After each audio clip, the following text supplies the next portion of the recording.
You're in a different understanding. You are in a different realization. And yet you are still doing some of these same things to yourselves unnecessarily. But you could be more sensitive to your emotion, and you could make the move more easily, or you can stubbornly hold to old ideas and you can argue for your limitations. You hear people in the hot seat all the time doing it, explaining why they're not in a better place. But as you leave this gathering just with one decision within you, that is, I'm going to discontinue my arguing for my limitations. And we want to tell you why you're arguing for your limitations. It's because you don't like where you are and you feel that it needs some explanation to somebody, because you don't like where you are and you feel like you need to explain something to somebody, because you don't like where you are and it feels like you need to explain something to somebody. But every moment you spend explaining or arguing for your limitations or explaining why you're not where you want to be, what's happening is you're still launching the rockets and launching the rockets and launching the rockets and launching the rockets and launching the rockets. And there's going to be some big event that's going to call you forward that you're not going to be ready to receive. It works in either case.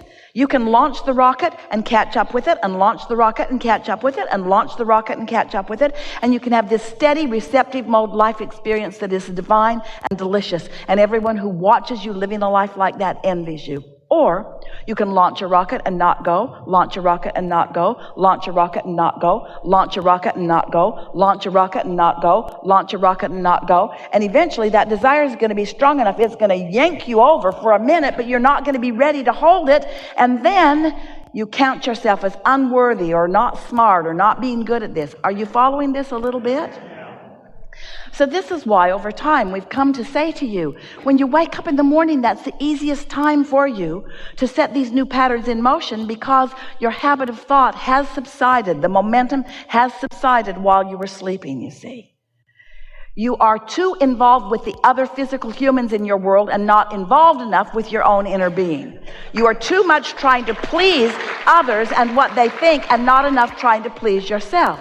You've been taught that selfishness is not a good thing, even though you couldn't, if you tried, no matter how hard or how long you tried, you could not cease your selfishness, because you cannot stop perceiving from the vantage point of self.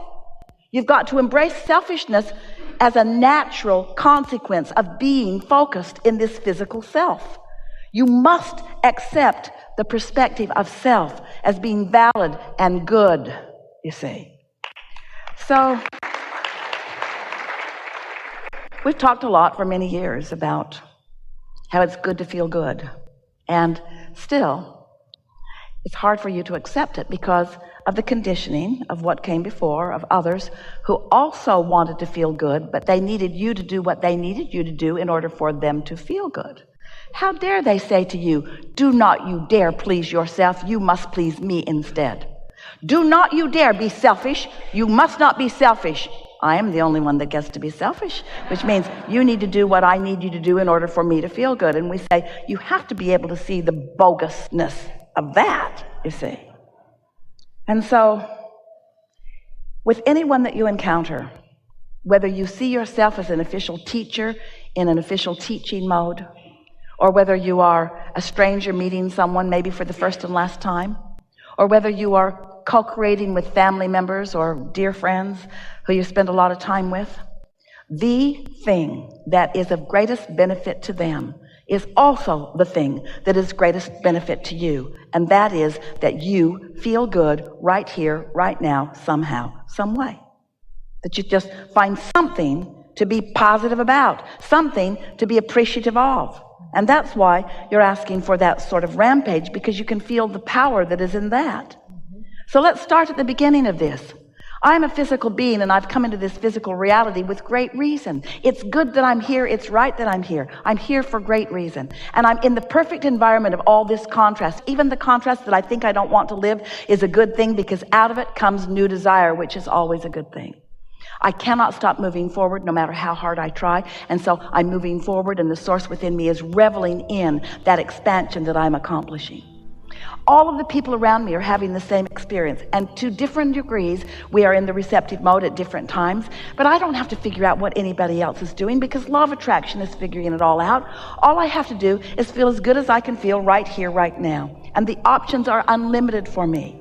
I can get up and walk away from a conversation. I can engage fully in a conversation. I can go back to bed and take a nap. Can you? This week, can you go back to bed and take a nap? I can go back and take a nap. I can go put my feet in the water. I can go get in the swimming pool. I can go get something to eat. I can go ask someone for a massage. I can go play. I can be by myself. I can be with others. I am so free I can choose bondage. You have the ability here in this week to free yourself once and for all from all of the conditioning that has been offered, because here, this is a different environment in which to find your vibrational footing. Yes? Now, you can be in paradise and complain about things if you want to. Or you could be in far less than paradise and find things to appreciate. It's really up to you. But the thing that we want you to hear is that it's all up to you to focus yourself into alignment with the way your source feels, and that the conditions that surround you have no actual bearing on how you feel.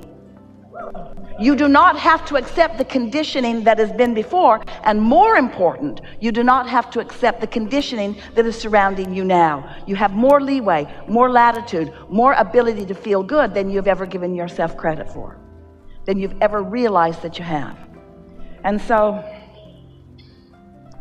getting back to the people on the reservation, that is a long-standing attitude of victimhood that is pretty hard to overcome. And yet the new ones are born all the time, and they just don't feel that way.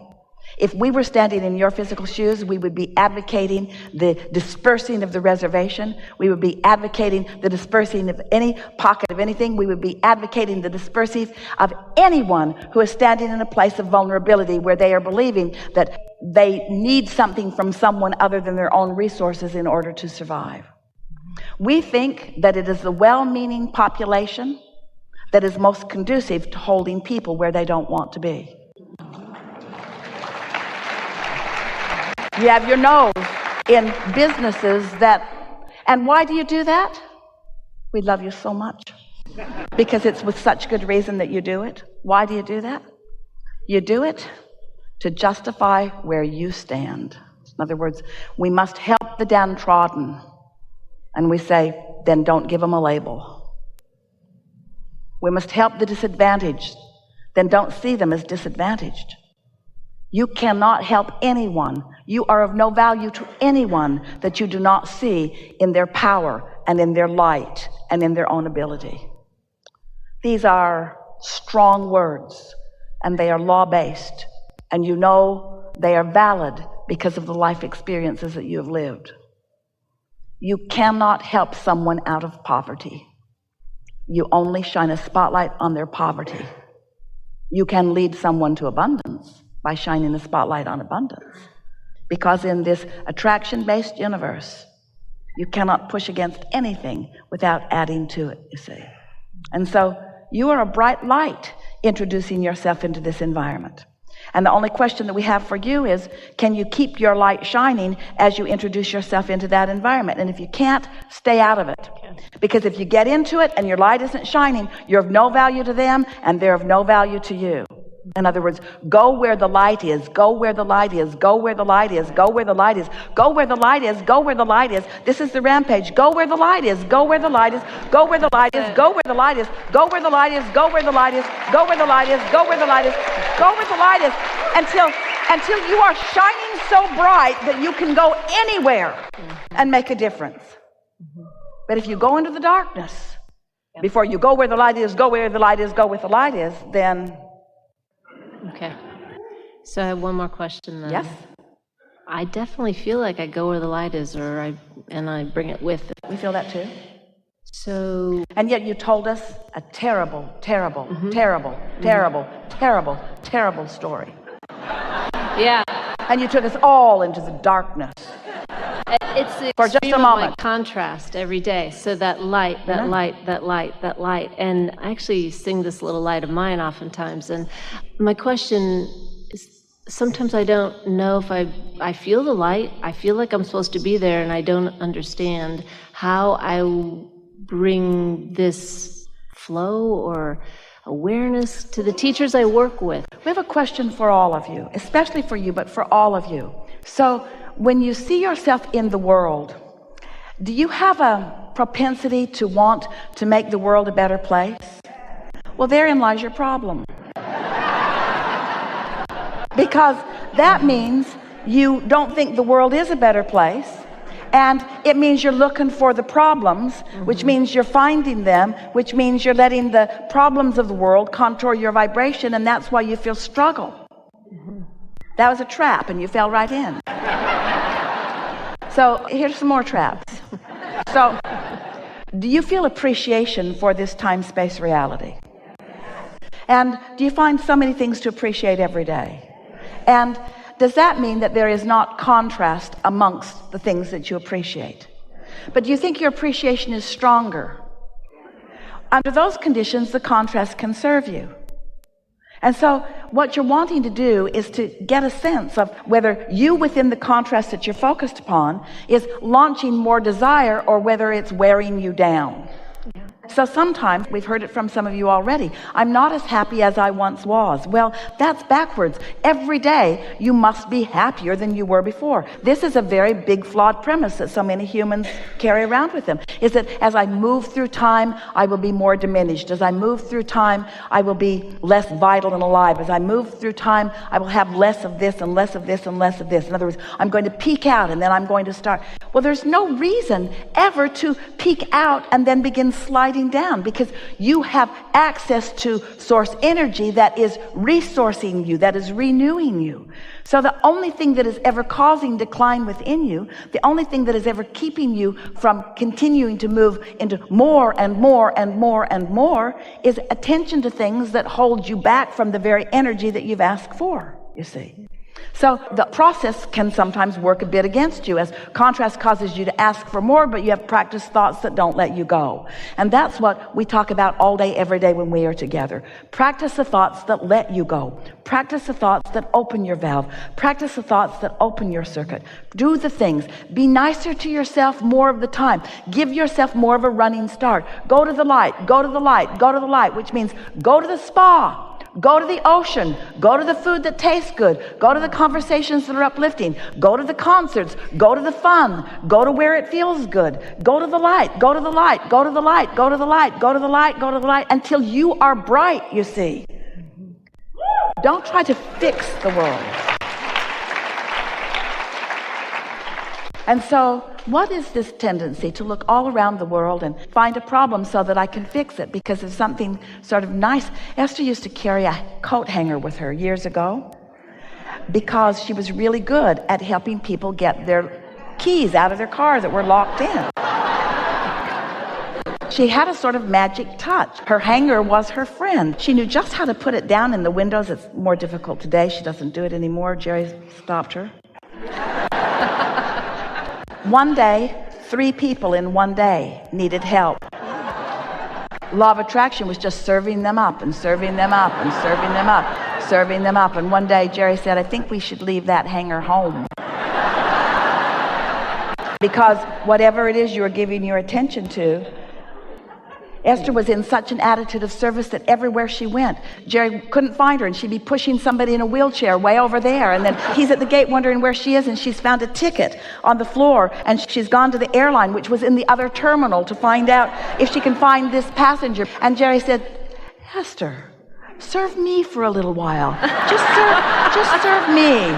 Just stick with me, because when you get into this attitude where people need you and you are the one that must save them from whatever their dysfunction is, then you spend all your time just chasing down dysfunction, and they don't benefit at all from it, you see. Go to the light, go to the light, go to the light, go to the light. People say, Abraham, you teach selfishness, and we say, yes, we do. Yes, we do. Because if you are not selfish enough to claim your receptive mode, then you do not have the resources to last that long.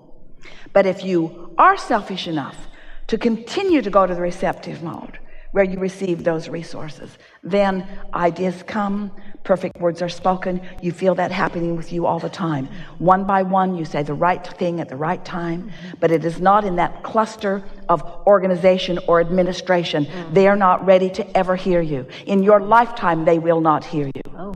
But these little ones will, as you demonstrate through your bright light, you see. The truth of it is that you can be or do or have anything that you desire. and that the resourceful universe is here to assist you every step along the way. You have one simple thing to do: get into the receptive.